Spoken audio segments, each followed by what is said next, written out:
السلام علیکم ورحمۃ الحمد لله وحده والصلاة والسلام على من لا نبي بعده أما بعد فأعوذ بالله من الشيطان الرجيم بسم الله الرحمن الرحيم ويوم نحشر من كل أمة فوجا ممن يكذب بآياتنا فهم يوزعون حتى إذا جاءوا قال أكذبتم بآياتي ولم تحيطوا بها علما أم ماذا كنتم تعملون إلى آخر الآية.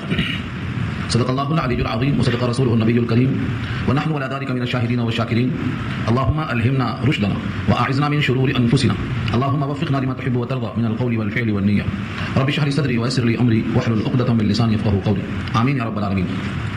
محترم حضرات، معزز سامعین، محترم خواتین، امام اور بہنوں، ملی بھائیوں، پیارے بچوں، آج کی گفتگو کا عنوان ہے سورہ نمل، آیت نمبر 83 سے لے کر 93 تک. گزشتہ سورہ کا 7واں رکوع ہے اور پارے کا 3واں رکوع ہے. سورہ نمل کے اس آخری رکوع میں بطور نتیجے کے آپ کے سامنے یہ بات آئے گی کہ قیامت میں ہر انسان کو اس کے عمل کا صلہ یا جزا اور اس کے کیے ہوئے پر اس کو موقع جو کچھ کیا دنیا میں بھرپور صلہ ملے گا. یہ عنوان اس سورت کا آخری حصہ ہے. آخری بات جو کہی گئی تھی کہ دعوت الارض کا خروج ہوا، اور دعوت الخروج، دعوت الارض کیا ہے؟ علامات قیامت میں سے قرب قیامت کی دلیل ہے وہ. اس کے بعد قیامت شروع ہو جائے گی، اور جب علامت قیامت ظاہر ہو گئی دعوت الارض کی شکل میں تو پھر سب لوگ جمع کیے جائیں گے، اور جمع کرنے کے لیے اللہ تعالیٰ نے سور پھونکنے کا انتظام کیا. یہاں سے یہ مضمون شروع ہوتا ہے. وہ یوم نحشر، اور جس دن ہم جمع کریں گے. جمع کرنے کی شکل کیا ہے؟ سور میں پھونکا جائے گا. سور کیا چیز ہے؟ یہ وضاحت بڑھا چکی ہے کہ ایک سینگ کی طرح حضرت اسرافیل کے پاس اللہ نے عطا کر دیا ہے. جتنی دنیا میں ارواح ہیں اتنا اس میں سوراخ ہے. ہر ایک کو اس کی آواز پہنچے گی اور اس کی روح قبض کر لی جائے گی. اس طریقے سے اللہ تعالیٰ ساری کائنات کے انسانوں کو جمع کریں گے. وہ یوم نحشر، اور جس دن ہم جمع کریں گے من کل امت، ہر امت میں سے، آدم کی امت میں سے، بلکہ آدم سے لے کر ایدم جتنے امتی ہیں ہر امت میں سے دو قسم کے لوگوں کو ہم دو طرح پر جمع کریں گے. فوجن، فوج کے معنی گروہ، گروہ، یعنی ان کا کردار ان کے افکار کی وجہ سے تقسیم ہوگا. گروہ در گروہ جمع کریں گے. کن لوگوں میں سے؟ ممن یکذب بآیاتنا، ہماری آیتوں کا جو انکار کیا کرتے تھے ان میں سے ایک گروہ. ممن، ان میں سے، یکذب جو جھٹلایا کرتا تھا، بآیاتنا ہماری آیتوں کی تکذیب کرتا تھا، اس کا ایک گروہ. اور اس گروہ کے متعلق کتنی کثرت ہوگی. اللہ فرماتے ہیں فہم یوزعون، کہ ان کو روک کر گروہ در گروہ جمع کیا جائے گا. یوزعون کا لفظ پیچھے بھی آ چکا ہے. لشکر جب بہت زیادہ ہوتا ہے تو آگے والے آگے چلے جاتے ہیں اور پیچھے والے وہاں پہنچ نہیں پاتے. اس لیے کیا کرتے ہیں؟ آگے والوں کو روکتے ہیں تاکہ پیچھے والے آ کے مل جائیں. اس ملنے کے لیے جو رکایا جاتا ہے اس کو وضع کہا جاتا ہے. یہ وضعون سے مشتق ہے. روکنا تاکہ پیچھے والے آ کے شامل ہو جائیں. اس طرح سے رکنے کو وضع کہا جاتا ہے. یہاں وہی استعمال کیا گیا ہے. تو پوری آیت کا حاصل یہ ہوا. اور جس دن ہم جمع کریں گے ہر امت میں سے ایک گروہ کو، ان لوگوں میں سے جو ہماری آیتوں کو جھٹلایا کرتے تھے، فہم یوزعون، کہ ان کو روکا جائے گا تاکہ پوری جماعت اکٹھا تیار ہو جائے. حتیٰ، یہ لمٹ ہے. حتیٰ کے معنی یہاں تک کہ اذا جاؤ، جب سب گروہ اکٹھا ہو جائیں گے، تمام بکھرے ہوئے افراد اکٹھا ہو جائیں گے. حتیٰ اذا جاؤ، قال، ان سے کہیں گے رب کریم اکذبتم بآیاتی، کیا تم نے میری آیتوں کی تکذیب کی تھی؟ یہ سوال ہے. اکذبتم بآیاتی، کیا میری آیتوں کی تم نے تکذیب کی تھی، جھٹلایا تھا؟ ولم تحیطوا بها علما، حالانکہ تم نے ان آیتوں کا احاطہ نہیں کیا تھا علم کے اعتبار سے. تکذیب دو طرح ہوتی ہے. ایک تو یہ ہے کہ پہلے سنا، سن کے غور و فکر کیا، بات سمجھ میں نہیں آئی تو رد کر دیا. اور یہ کیا ہے کہ سنانے کا موقع ہی نہیں، سننے سے پہلے ہی نہیں کر دیا. یہاں یہی کہا جا رہا ہے ولم تحیطوا بها علما، تم نے اپنے علم کا اور تم نے اپنے ادراک کے ذریعے سے ان آیتوں کا احاطہ نہیں کیا، غور و فکر نہیں کیا، بغیر سنے ہوئے انسنے کرنے کے بعد تکذیب کر دیا. تو تکذیب یہاں ہٹ دھرمی کی حد تک پہنچ گئی ہے. آدمی اگر سنے بغیر انکار کر دیتا ہے، سمجھے بغیر انکار کر دیتا ہے، ان کو پوری بات کہنے کا موقع ہی نہیں دیتا ہے، تو یہ انتہا درجے میں جسارت ہے، ڈھائی ہے اور جرات ہے، انبیاء کرام کی تحقیر اور توہین ہے. یہ یہاں کہنا مقصود ہے. اکذبتم بآیاتی ولم تحیطوا بها علما. اگر کوئی شخص سمجھ بوجھ کر کوشش کرنے کے بعد انکار کرتا ہے تو وہ بھی تو انکاری ہے، لیکن اس کا عذاب اور اس کا جرم ہلکا ہے بمقابلہ اس کے جو تکبر کی بنا پر سننا ہی نہیں چاہتا، سنے بغیر ہی انکار کر دیتا ہے. یہ لفظ کہاں سے آیا؟ ولم تحیطوا بها علما سے. ان کا علم نے احاطہ نہیں کیا. انبیاء کرام کی زبان سے اللہ کی آیتوں کو سن کر پہلے غور و فکر نہیں کیا، یوں ہی انکار کر دیا. جیسے آج بہت سے مسلمان ہیں جن کو قرآن کریم کی آیتوں کو نہ سننے کا موقع ہے، نہ سمجھنے کا موقع ہے، نہ غور و فکر کرنے کا موقع ہے. ان کے پاس دماغ میں ڈالا گیا ہے کہ تم قرآن نہیں سمجھ سکتے، قرآن کے الفاظ کو تم نہیں سمجھ سکتے. یہ دماغ میں ڈال دیا گیا ہے. دنیا کی ہر کتاب پر کوشش کریں گے، قرآن کی آیتوں پر کوشش ہی نہیں کریں گے. انکار اس سے پہلے ہی کر دیا جاتا ہے. اور اب تو ایک نیا فتنہ ہو گیا کہ ہم ترجمہ کس کا پڑھیں، کس کو صحیح جانیں. یہ بھی ایک ذریعہ ہو گیا ہے قرآن سے دور آنے کا. اللہ نے عقل دیا ہے، فطرت سلیم دیا ہے، قوت فیصلہ دیا ہے. آپ ڈاکٹروں کے اختلاف سے دواخانہ چھوڑ دیتے ہیں، یا وکیلوں کے اختلاف سے مقدمہ چھوڑ دیتے ہیں، یا زمینوں کے کاغذات کی ہیرا پھیری سے زمین کو خریدنا بیچنا چھوڑ دیتے ہیں. جب دنیا کے ہر موقع پر اختلافات کو آپ فیس کرتے ہیں، مقابلہ کرتے ہیں، تو یہاں آپ کا علم کہا جاتا ہے اور یہاں آپ کی فکر کہاں غائب ہو جاتی ہے. یہ بزدلی ہے اور یا فرار ہے. قرآن کریم نے پیغام دیا ہے کہ آیتوں میں غور و فکر کرنا، اپنے علم کے مطابق کوشش کرنا. جن لوگوں نے اللہ کی آیتوں کا انکار کر دیا ہے، کوشش کیے بغیر، ان پر نکیل یہاں پر کی جا رہی ہے. آگے خود فرمایا ام کے بعد کیا اور یا اور ماذا تعملون، کیا کرتے ہو تم. تو لفظ ام اور ماذا دونوں کو ملا دیں گے تو ایک ہی جگہ دو میں اکٹھا ہو جائے گی، تو اس کو ادغام کر دیں گے ام ماذا تعملون. یا پھر تم کیا کرتے ہو، تم نے علم کے احاطے کے بغیر ہماری آیتوں کا انکار کر دیا، یا کیا ہے وہ چیز جو تم کیا کرتے ہو، تمہارا عمل کیا ہے. تم نے آیتوں کا انکار کر دیا تو تمہارا عمل آیتوں کے مطابق کیسے ہو سکتا ہے؟ تمہارا عمل تو آیتوں کے خلاف ہی ہوگا. ماذا کنتم تعملون، تم کیا کیا کرتے تھے، تمہارا مشورہ کیا تھا؟ اس طرح سے تکذیب آیات کی بنا پر ان کے اوپر بات ثابت ہو جائے گی عذاب کی، اس لیے بولنے کی طاقت نہیں رہے گی. وقع القول علیہم بما ظلموا، یہ بما ظلموا جو با لگا ہے یہ با علت ہے، علت کو بیان کرتا ہے.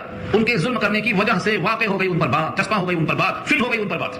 وقع القول علیہم، اور واقع ہو گیا عذاب ان پر بما ظلموا، اس وجہ سے انہوں نے ظلم کیا تھا. فہم لا ينطقون، بس وہ بات نہیں کر سکیں گے.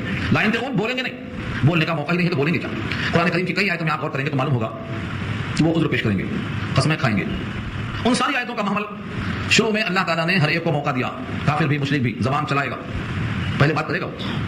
بعض آیتوں میں تو صراحت موجود ہے، مشرک کہے گا واللہ ربنا ما كنا مشرکین، اللہ کی قسم اے ہمارے رب ہم مشرک نہیں تھے. حالانکہ مشرک تھا مگر یہ قسم کھائے گا. سورہ انعام میں آیت کر چکے، مشرک قسم کھائے گا اللہ کی قسم ہم مشرک نہیں تھے.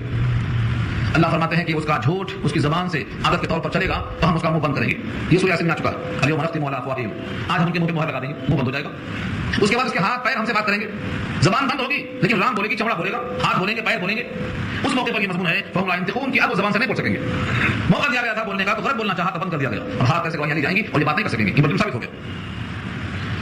اتنا ہونے کا مقصد یہ تھا کہ یہ لوگ مجرم ہیں، عذاب کے مستحق ہیں. پھر بھی رب کریم کی رحمت دیکھیے کہ کفار قریش کو سمجھانے کے لیے ایک ایسی مثال دی کہ کیا یہ لوگ رات میں غور نہیں کرتے؟ رات میں غور کرنے کی مثال کیوں دی گئی؟ اگر آپ غور سے سوچیں گے تو انتہائی لطیف اشارہ ہے مرنے کے بعد ہی اٹھنے کی طرف. پہلے لفظوں کو دیکھیں، الم یروا، کیا وہ لوگ نہیں دیکھتے، انا جعلنا اللیل، کہ بنایا ہم نے رات کو، جعلنا اللیل ہم نے بنایا رات کو، کیوں بنایا؟ لیسکنوا فیہ، تاکہ وہ اس کے اندر قرار پکڑیں، سکون سے رہیں. لیسکنوا میں جو لام زر لی ہے یہ علت کو بیان کرتا ہے. ہم نے رات کو بنایا ہے تاکہ لوگ رات میں سکون حاصل کریں. والنہار مبصرا، اور دن کو بنایا ہے سجھانے کے لیے، دیکھنے کے لیے. مبصر بصارت سے ہے، نظر آئے گا تو کام کاج کریں گے. ایک آیت میں یہ دونوں باتیں کا اشارہ کر دیا کہ رات میں سکون حاصل کرتے ہیں نیند کی شکل میں، اور نیند میں کیا ہوتا، روح جسم سے منقطع ہو جاتی ہے، کلی طور پر نہیں، جزئی طور پر. موت میں کیا ہوتا، موت میں انسان کے جسم سے انسان کی روح منقطع ہو جاتی ہے کلی طور پر. تو رات کا سونا اور مرنا دونوں میں ایک طرح سے مماثلت پائی گئی. وہ یہ ہے کہ موت آتی ہے تو روح جسم سے کلی طور پر منقطع ہو جاتی ہے، اور جب نیند آتی ہے تب بھی روح منقطع ہوتی ہے لیکن جزئی طور پر، کم سے کم کمزور تو پڑ جاتا ہے. یہ نیند ہے. جب اٹھے گا کام کاج کے لیے، دن میں روشنی میں کام کرے گا تو وہی روح کا جسم کا تعلق پھر لوٹ کر آ جائے گا جو منقطع ہو چکا تھا یا کمزور پڑ چکا. یہ اشارہ ہے قبر سے دوبارہ اٹھنے پر کہ جو اللہ نیند کی شکل میں روح کو جسم سے الگ کر دیتا ہے اور صبح کام کاج کے لائق بنا دے کر اسی روح کا جسم کا تعلق پھر وابستہ کر دیتا ہے.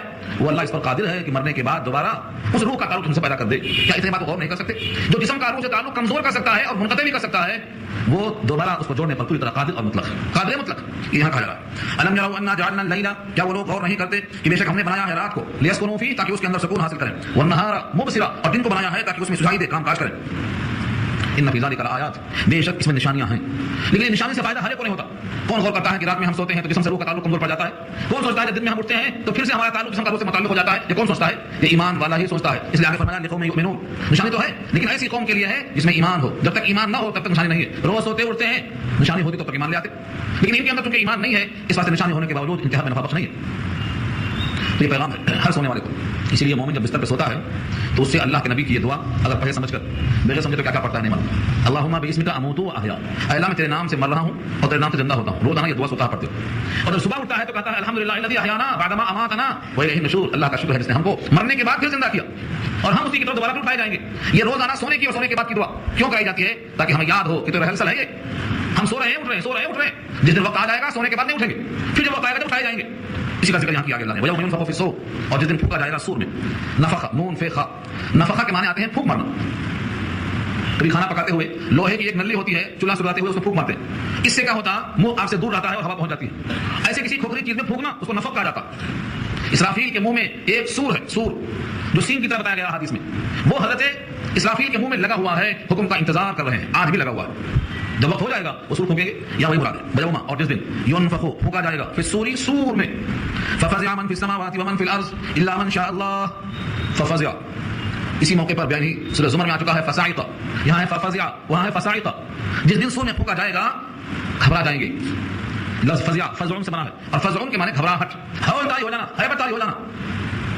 اور صاعقہ بے ہوش ہو جانا یعنی مر جانا. پہلے بے ہوشی پھر اس کے بعد موت. تو سورہ زمر کی آیت میں کہا نفخ فی الصور فصعق من فی السماوات، اور یہاں کہا گیا ينفخ فی الصور ففزع من فی السماوات.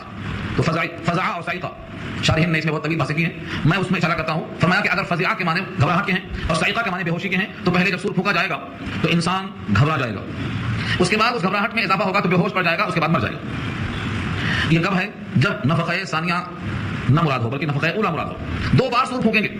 بعض نے کہا 3 بار سور پھونکا جائے گا، لیکن صحیح بات قرآن و حدیث سے نکلتی ہے کہ 2 بار سور پھونکا جائے گا. پہلا سور پھونکا جائے گا سب فنا ہو جائیں گے، دوسرا سور پھونکا جائے گا سب کھڑے ہو جائیں گے، اور ان دونوں کے درمیان 40 سال کی مدت ہوگی. اور وہ 40 سال دنیا کے نہیں ہوں گے، آخرت کے ہوں گے، جہاں 50,000 سال کا ایک دن ہوتا ہے سورہ معارج کے حوالے سے، اور 1,000 سال کا ایک دن ہوتا ہے سورہ سجدہ کے حوالے سے.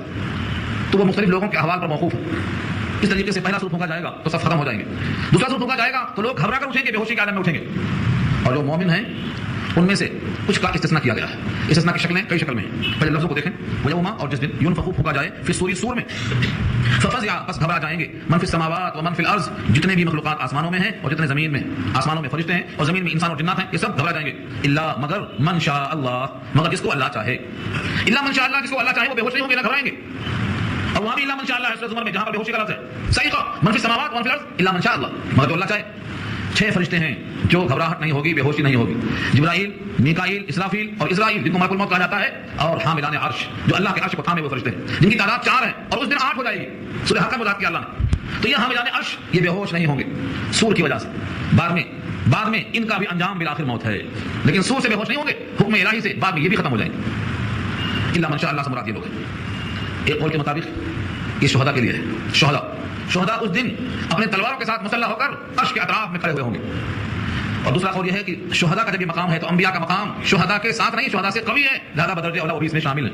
تو حاملان عرش اور شہید اور انبیاء یہ سب الا من شاء اللہ کے استثناء میں شامل ہیں، یہ سب بے ہوش نہیں ہوں گے. اور بہت سی روایتیں آئی ہیں کہ جس دن سب کے دل بے ہوش ہو جائیں گے اس دن وہ لوگ بے ہوش نہیں ہوں گے جن کے فلاں اعمال ہیں. ان اعمال کی تفصیل کا وقت نہیں ہے. ایسے بہت سے مسائل آئے ہیں. خاص طور سے اللہ تعالیٰ نے حضرت موسیٰ علیہ السلام کا تذکرہ فرمایا ہے نبی صلی اللہ علیہ وسلم کی زبان سے.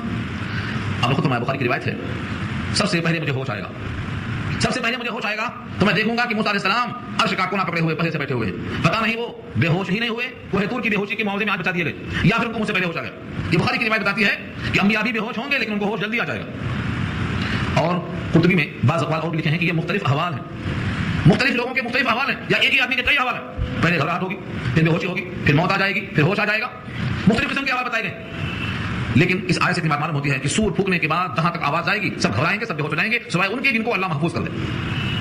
وَكُلٌّ أَتَوْهُ دَاخِرِينَ، اور سب کے سب چلے آئیں گے اللہ کے پاس. کلن لفظ کل کہتے ہیں کہ ہر فرد کو گھیر لے، ایک فرد باقی نہ ہو. کلن اتوہ، آ جائیں گے آپ کے پاس. داخرین کے معنی ذلیل ہو کر، ساغرین کے معنی حقیر ہو کر، سب کے سب آپ کے پاس چلے آئیں گے. یہ تو ہوا انسانوں کا حال جنہوں نے سور کی آواز کو سنا تھا. اس کے علاوہ جو دنیا میں مضبوط ترین چیزیں ہیں، اشیاء ہیں، بظاہر ان میں کوئی شعور کوئی حس نظر نہیں آتا، ان کا بھی حال اللہ نے بیان کر دیا ہے. جیسے پہاڑوں کے بارے میں گمان کیا ہوتا ہے دیکھ کر کہ یہ تو اپنے مقام سے ہلتے بھی ہوں گے، جنبش نہیں کھائیں گے. اللہ فرماتے ہیں ان پہاڑوں کا حال بھی دیکھو. وترى الجبال، اور آپ دیکھیں گے پہاڑوں کو، تحسبها جامدہ، آپ گمان کرتے ہوں گے اس کو کہ جامد ہے. تحسبها، حسب یحسب کے معنی گمان کرنا. جب آپ دیکھتے ہوں گے پہاڑ کو تو آپ کا گمان کیا جاتا ہوگا؟ جامد ہے. جامد کہتے ہیں جس میں حرکت نہ ہو. جمود، جس آدمی کے اندر جمود تاری ہو، حرکت نہیں کرتا. جامد کے معنی جمود، غیر متحرک. اللہ فرماتے ہیں تم پہاڑوں کو دیکھو گے تو خیال کرو گے کہ تو جامد ہے. حالانکہ وہی تمر مر السحاب، حالانکہ وہ چلتے ہیں بادلوں کی چال، بادلوں کی طرح چلتے ہیں. حالانکہ وہی تمر مر یمر کے معنی گزرنا، مر السحاب جیسے بادل گزرتا ہے. اس جملے کی 3 تشریح کی اشارہ نے. بادلوں کو کبھی دیکھا چلتے ہوئے آپ نے؟ بادل چلتے ہوئے ایسا لگتا ہے کہ بہت آہستہ جا رہا، اور اس کی چال محسوس کب ہوتی ہے؟ جب ایک جگہ کا افق کھل جائے، پورا کا پورا وہاں سے بادل ہٹ جائے تو سمجھ میں آتا ہے کہ جب چل رہا تھا. اس کی چال بہت آہستہ محسوس ہوتی ہے دیکھنے والے کو، لیکن وہ بہت تیز چلتا ہے. تو اتنا بھاری بھرکم بادل چلتا ہے. اللہ فرماتے ہیں کہ یہ پہاڑ بھی بادلوں کی چال چلے گا. دوسرا مفہوم اس کا یہ ہے کہ جس طریقے سے بادل کو لوگ دیکھتے ہیں تو لگتا ہے کہ ٹکا ہوا، ٹھہرا ہوا ہے، آنکھوں کے دیکھنے کے اعتبار سے رکا ہوا ہے، لیکن حقیقت کے اعتبار سے چل رہا. یہ بادلوں کا حال پہاڑوں کو بھی حاصل ہوگا. اور تیسری بات یہ ہے کہ پہاڑوں کے مختلف احوال ہیں. قرآن کریم میں 5 احوال بتائے گئے ہیں. پہاڑوں کے 5 احوال، ان ساری آیتوں کو جمع کر کے سامنے رکھیے. پہاڑوں کے 5 احوال میں سے پہلا حال کیا ہے؟ جامدہ، اپنی جگہ ٹکے ہوئے. پہاڑ جہاں وہاں جمے ہوئے ہیں. ایسا معلوم ہوتا ہے کہ اللہ نے زمین کی حرکت کو روکنے کے لیے پہاڑوں کی میخ ٹھوکی ہے. والجبال ارساها فرمایا، پہاڑوں کی میخ ٹھوک دیا ہے، زمین رک گئی. اس کے علاوہ ان پہاڑوں کا حال یہ ہے کلا اذا دکت الارض دکا دکا، زمین پوری کوٹی جائے گی. وحملت الارض والجبال، وحملت الارض والجبال فدکتا دکتا واحدہ، زمین کو پہاڑ کو اٹھایا جائے گا اور کوٹا جائے گا.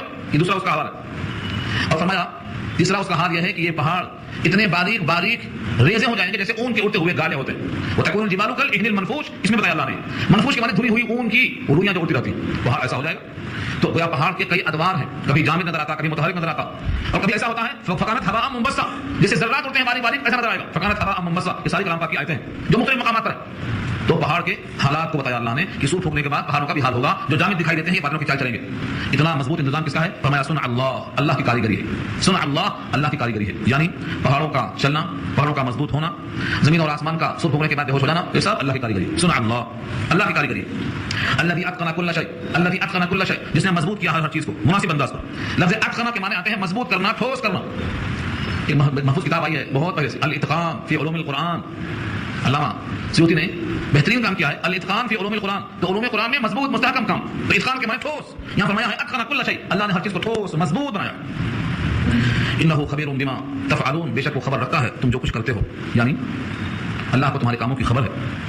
اللہ نے ہر چیز کو بنایا ہے مضبوط اور ٹھوس، اور ہر ایک کو اس کا صلہ ملے گا، کیونکہ اللہ کو تعالیٰ کو خبر ہے، تمہارے تمام افعال کی پوری خبر ہے۔ ایسا نہیں ہے کہ تم جو چاہیں گے وہ کریں گے اور اللہ کو اس کا علم نہیں ہے، تمہیں اس کی جزا و سزا نہیں ملے گی۔ اور جزا و سزا کے لیے جس طرح سے اللہ کا باخبر ہونا کافی ہے، اللہ کا ایک فیصلہ ہے پہلے سے کہ جو حسنہ اور نیکیاں لے کر آئے گا اس کو ہم بہتر بدلہ دیں گے، اور جو شخص برائی لے کر آئے گا وہ جہنم میں اوندا جائے گا۔ اس کا فیصلہ انسان کے لیے پہلے سنا دیا گیا ہے۔ دونوں آیتیں یہاں دیکھیے، من جاء بالحسنہ، من جاء جو آیا، جاء کے بعد لفظ با آئے تو لایا، یہاں بھی وہی ہے، من جاء بالحسنہ، یہ جو لفظ با ہے یہ جا کے ساتھ لگائیں گے تو آیا نہیں لایا، من جاء بالحسنہ جو نیکیاں لایا۔ حسنہ کے معنی کیا ہے؟ حسنہ بنا ہے حسن سے، عمدہ چیز۔ حسنہ سے مراد کیا ہے؟ لا الہ الا اللہ۔ بعض نے کہا کہ حسنہ سے مراد کلمہ طیبہ ہے، اور بعض نے کہا اس سے مراد اخلاص ہے، اور بعض نے کہا اس سے ہر عمل صالح مراد ہے، جو نیکیاں لے کر آیا۔ من جاء بالحسنہ فلہ، تو ہے اس کے لیے خیر منہا، اس سے بہتر، یعنی آپ نے نماز ایک وقت کی پیش کیا اللہ کے سامنے، تو ایک وقت کی نماز کا ثواب نہیں ملے گا آپ کو، بلکہ اس سے بہتر ملے گا۔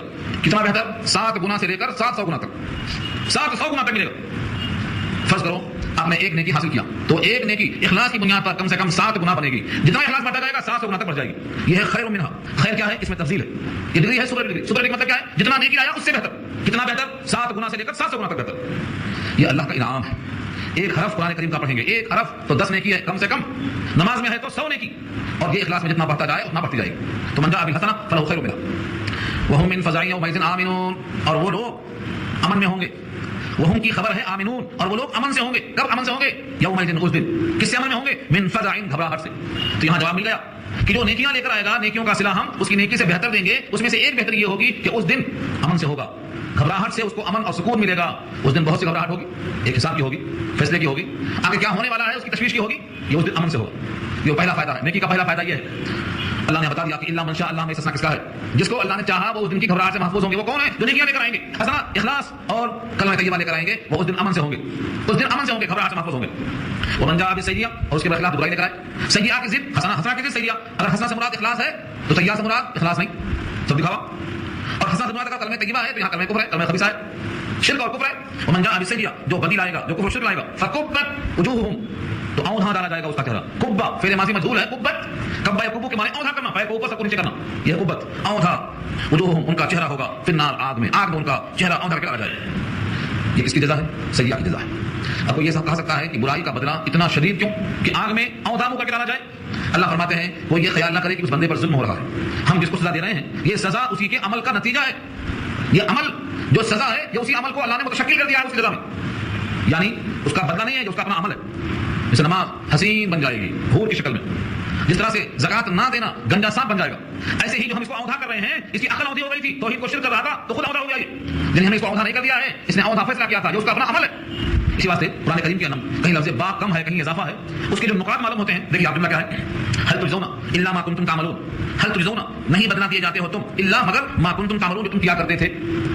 دوسری آیت میں ہے الا بما كنتم تعملون، تو بما میں جو با یہاں نکل گیا، یعنی جہاں با لگا اس کا مطلب کیا ہوتا ہے؟ جو تم عمل کیا کرتے تھے اس کی وجہ سے تم کو یہ بدلہ ہے، لیکن رب کریم نے یہاں پر لفظ با استعمال نہیں کیا۔ کیا مطلب ہے؟ یہ جو بدلہ ہے جہنم میں اونھا ڈالنے کا، یہ بدلہ تم کو دیا گیا ہے، جو تم کرتے تھے یہ وہی ہے، اس کی بنا پر نہیں، بلکہ وہی ہے تمہارا یہ اپنا عمل ہے کہ تم نے توحید چھوڑ کر شرک کو اختیار کیا، حقیقی مالک کو چھوڑ کر مخلوق کو مالک سمجھ لیا۔ هل تجزون الا ما كنتم تعملون، تم انہی عملوں کی سزا دی جا رہی ہے جو تم دنیا میں کیا کرتے تھے۔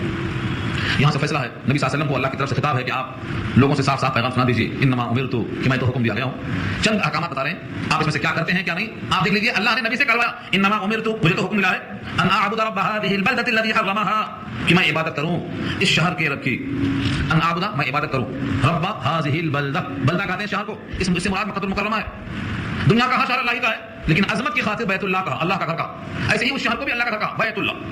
رب هذه البلدہ، اس شہر کے رب کی میں بندگی کروں، یعنی حقیقی مالک کی، الذی حرمها، جس نے اس شہر کو محترم بنا دیا۔ حرمها مانے اس کو حرمت دے دی، گھاس نہیں کاٹ سکتے، درخت نہیں کاٹ سکتے، جانور کو وہاں سے نہیں بھگا سکتے، اپنے باپ کا قاتل مل گیا تو وہاں کے ساتھ نہیں لے سکتے جب تک باہر نہ آ جائے، یہ حرمت اس کو دے دیا اللہ نے۔ اس کا احترام ہر انسان کرتا تھا، یہاں تک کہ زمانہ جاہلیت کافر بھی کرتا تھا۔ تفصیلی بات اس کی پیچھے آ چکی ہے چوتھے بارے میں اور سورہ مائدہ میں، الذی حرمها، جس نے اس کو حرمت دی ہے، وَلَهُ كُلُّ شَيْءٍ وَلَهُ كُلُّ شَيْءٍ، اور اسی کے لیے ہر شے ہے، سب چیزیں اسی کی ملکیت میں ہیں۔ تو پہلا حکم کس کو دیا؟ اللہ نے نبی سے کہلوایا، کیا کہلوایا؟ اس گھر کے رب کی میں عبادت کروں جس نے اس گھر کو حرمت بخشی ہے، یہ پہلا حکم۔ کسی اور کی بندگی نہیں کرنا ہے۔ نبی نے کس کی بندگی کی ہے؟ بیت اللہ، جس نے پیدا کیا، جس نے اس شہر مکہ کو حرمت بخشی، یعنی اللہ، اسی کی بندگی کرو۔ اس طرح بھی کہا جاتا تھا کہ مجھے حکم دیا گیا ہے میں بندگی کروں اللہ کی، نہیں، یہ علت کے ساتھ وضاحت آ گئی ہے کہ میں اس ذات کی بندگی کروں جس نے ایسا شہر بخشا ہے جس میں امن ہے، جس میں حرمت ہے، جہاں کی گھاس بھی مقدس ہے تو وہ ذات کتنی مقدس ہوگی۔ اس لیے فرمایا اس شہر کے رب کی میں عبادت کروں جس نے اس کو حرمت بخشی ہے، اسی کی ملکیت میں حق ہے۔ اور دوسرا حکم کیا ہے؟ وَأُمِرْتُ أَنْ أَكُونَ مِنَ الْمُسْلِمِينَ، اور حکم دیا گیا ہوں میں کہ میں ہو رہوں مسلمانوں میں سے، اطاعت گزاروں میں سے، حکم برداروں میں سے۔ نبی صلی اللہ علیہ وسلم آپ نے آپ کو فرماتے ہیں ان اکونا، کہ میں ہو رہا ہوں من المسلمین، اطاعت کرنے والوں میں سے۔ جب اللہ کے نبی کو حکم ہے کہ آپ اطاعت کرنے والوں میں سے ہیں تو دنیا میں آپ کون مرشد اور کون شیخ ہے جو کہا دے ہمیں شریعت کا حکم لاگو نہیں ہوتا، ہمیں نمازیں معاف ہیں، ہمارے واسطے حکم استثناء ہے، ہمارے واسطے فلاں چیز میں سہولت ہے، ہمارے واسطے خصوصی حکم نازل کیا گیا ہے۔ جب نبی کو اللہ کا حکم یہ ہے کہ آپ مسلمانوں میں سے یعنی اطاعت گاروں میں سے ہوں تو دنیا کا کوئی فرد مستثنیٰ ہو ہی نہیں سکتا ہے، یہ سب دھوکہ ہے اور فراڈ ہے۔ اور تیسری چیز جس میں ہم بھی اور آپ بھی کوتاہیاں کر رہے ہیں وہ کیا ہے؟ وَأَنْ أَتْلُوَ الْقُرْآنَ، وَأَنْ أَتْلُوَ الْقُرْآنَ، یہ تینوں کا جوڑ کہاں ہے؟ امرتو پر ہے۔ امرتو، میں حکم دیا گیا ہوں کہ بندگی کروں، میں حکم دیا گیا ہوں کہ اطاعت کروں، میں حکم دیا گیا ہوں کہ قرآن کی تلاوت کروں۔ ایک تو ہے تلاوت کروں یعنی خود پڑھ لوں، مگر یہاں ایسا نہیں ہے، یہاں کیا ہے؟ وَأَنْ أَتْلُوَ الْقُرْآنَ، میں تم پر تلاوت کروں، تم پر قرآن کریم کو پڑھوں۔ ایک تو ہے تلاوت خود کر لینا اپنے ذات کے لیے، اور ایک یہ ہے لوگوں پر تلاوت کر کے ان کو سمجھانا۔ چنانچہ نبی صلی اللہ علیہ وسلم کی دنیا میں آمد کے 3 مقاصد بتایا ہے اللہ نے، اور 3 مقام پر بتایا۔ مقاصد بعثت نبوی، نبی صلی اللہ علیہ وسلم کی بعثت کا مقصد کیا ہے؟ یتلو علیہم آیاتہ ویزکیہم ویعلمہم الکتاب والحکمہ، یہ 3 جگہ اللہ نے بیان کیا۔ چوتھا پارہ آل عمران، وہاں یہی لفظ ہے۔ پہلا پارہ سورہ بقرہ، یہی لفظ ہے۔ 28واں پارہ سورہ جمعہ، یہی لفظ ہے۔ تھوڑا سا آگے پیچھے ہے گرامر کی وجہ سے، کہیں آیات ہی ہے کہیں آیات کا ہے، تیری آیتیں یا اس کی آیتیں، مراد قرآن کریم ہے۔ تو کیا کروں میں؟ تلاوت کروں، کتاب کی تعلیم کروں، کتاب بدلی لوگوں کے قلب کا تزکیہ کروں۔ یہ نبی صلی اللہ علیہ وسلم کا کام تھا اور 23 سالہ نبوت کے زمانے میں آپ نے یہی کام ہمیشہ کیا۔ تو قرآن کریم کا پڑھنا، لوگوں پر احکام بتلانا، یہ نبی صلی اللہ علیہ وسلم کو اللہ کا حکم تھا۔ بحکم خدا آپ یہ کیا کرتے تھے؟ اب ہم نبوت جانتے ہیں کہ نہیں، ختم ہوئی ہے، قیامت کے بعد نبوت چلے گی آپ کی، اور کوئی نبی نہیں آ سکتا، تو پھر لوگوں پر قرآن کو پڑھنا یہ آئین نبی کی سنت ہے اور خدا کے حکم کے مطابق ہے۔ لہذا قرآن کریم کا لوگوں پر نہ پڑھنا، لوگوں کو غافل چھوڑ دینا، یہ انتہا درجے میں اعراض ہے، اپنے منصب سے کوتاہی ہے۔ دیکھو لفظوں کو، وَأَنْ أَتْلُوَ الْقُرْآنَ، اور مجھے حکم دیا گیا ہے کہ میں قرآن کریم پڑھ کر سناؤں۔ فَمَنِ اهْتَدَىٰ، پس جو شخص ہدایت قبول کرے، پس جو شخص اهْتَدَىٰ، ہدایت قبول کرے، فَإِنَّمَا يَهْتَدِي لِنَفْسِهِ، تو اس کے سوا کچھ نہیں، جو ہدایت پائے گا اپنی ذات کے لیے، یعنی جہنم سے اپنے آپ کو بچائے گا، جنت کا حقدار بنائے گا، اس ہدایت کا نفع اس کی ذات کو پہنچے گا۔ ہدایت پانے کے لیے قرآن کریم کا سننا ضروری ہے، سنے گا تو دل میں اترے گا، اور سننے کے لیے وقت فارغ کرنا ضروری ہے۔ لیکن ہمارے پاس معاشرہ ایسا ہے، ابھی ڈھولک بجاؤ تو بلا بلائے جمع ہو جائیں گے، ایک رنڈی کو بلاؤ ناچنے کے لیے تو بھیڑ میں کھڑا ہونا مشکل ہو جائے گا آپ کا۔ کیوں؟ کیونکہ دنیا میں انسان نفس پرستی میں مبتلا ہو چکا ہے، نفس کی خواہش۔ حالانکہ دنیا میں کسی کی خواہش تکمیل ہو نہیں سکتی، دنیا خواہشات کی تکمیل کرنے کی جگہ نہیں ہے۔ دنیا میں ایک انسان بتا دو جس کی خواہشیں پوری ہو گئی ہوں، دنیا میں خواہشیں پوری نہیں ہوتی۔ شداد کی جنت بن گئی لیکن اندر داخل نہیں ہو سکا، اس کی بھی خواہشیں رہ گئی۔ قارون کی خواہش بھی نہیں پوری ہو سکی، فرعون کی خواہش بھی نہیں پوری ہو سکی۔ خواہشیں جتنی ہیں اتنی بڑھتی جاتی ہیں۔ جب رسول اللہ کا اعلان آ گیا کہ خواہشیں نہیں پوری ہو سکتی ہیں تو اب ہم مثال دے کے کیا سمجھائیں آپ کو؟ ایک حدیث سناتا ہوں، نبی صلی اللہ علیہ وسلم نے فرمایا، ایک بار جنازہ آیا قبرستان میں